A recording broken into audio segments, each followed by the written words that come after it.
We'll be using the component library Semantic UI React for our markup and styles within our project.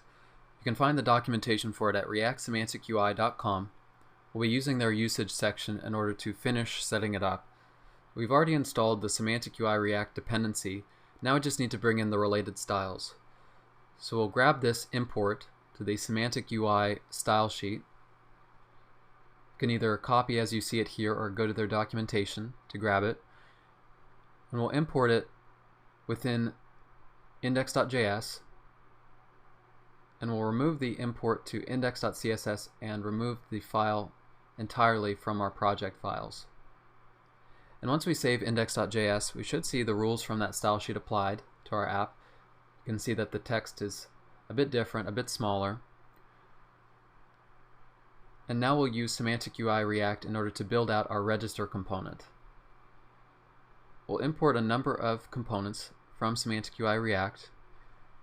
In particular, we'll grab the grid, form, segment, button, header, message, and icon components. And we'll begin with the grid component as the parent component. Grid will be used to structure content within our components. We'll give it the prop text align center and vertical align middle to center everything on the X and Y axes. We'll give it a grid column component to put everything within a column in our grid. We'll give it a style prop with a rule of max width set to 450. So the max width of this column will be 450 pixels. We'll have our header component, which we'll set as an H2, as H2 tags. Give it a prop of icon, a color of orange, text align set to center again to center all the text within it. We're going to include an icon within the header.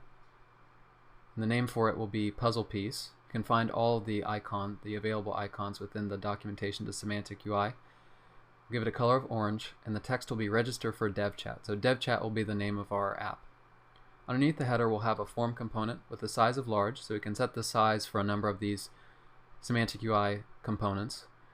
And we'll include a segment so we can put together all of the related content and a prop of stack to stack everything on top of one another. And within this form we'll have a number of inputs. So we'll have a form input with the prop of fluid to make the input the entire width of the parent component, the name of username, icon of user. We'll position the icon to the left and give it a placeholder text of username. And as with any input, we need to add an onChange handler, so we'll set that to the function handleChange, which we'll eventually use to update state according to the value typed into this input. But for now we'll just leave that empty, as well as an empty state object. We'll also give it a type of text to indicate that we're just going to be typing text for this username input. We can copy that entire input component, paste it in right underneath. We'll change the name to email, the icon that it'll have to mail, the placeholder to email address, so this is where users will type in their email address to register, and the type of it will be email. We'll set up some really basic HTML5 validation. We'll paste it in again, give it a name of password, an icon of lock, a placeholder of password, and the type for it will be password. Now we'll copy this password input and paste it underneath, and this will be the password confirmation input for users to be able to confirm the password that they supplied. Give it a name of password confirmation, an icon of repeat, placeholder of password confirmation, 2 words, and we'll leave the type as password.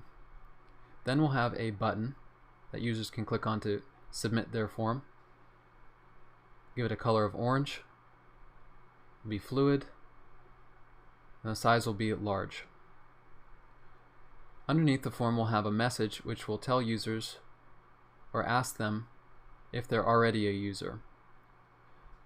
And we'll import the link component from the package React Router DOM. So if they're already a user, if they've already registered before, we'll give them a link so they can log in, go to the login page. So the link will be to /login and the text will be login. You can save all of that. If we take a look in our browser, you can see our register form, although it's kind of up at the top. We need to bring this down to the middle of the page. We'll do that by going to app.css and adding a rule for HTML body and this app class that we'll create. We'll give it a height of 100 view height, so it'll take up the entire height of the browser.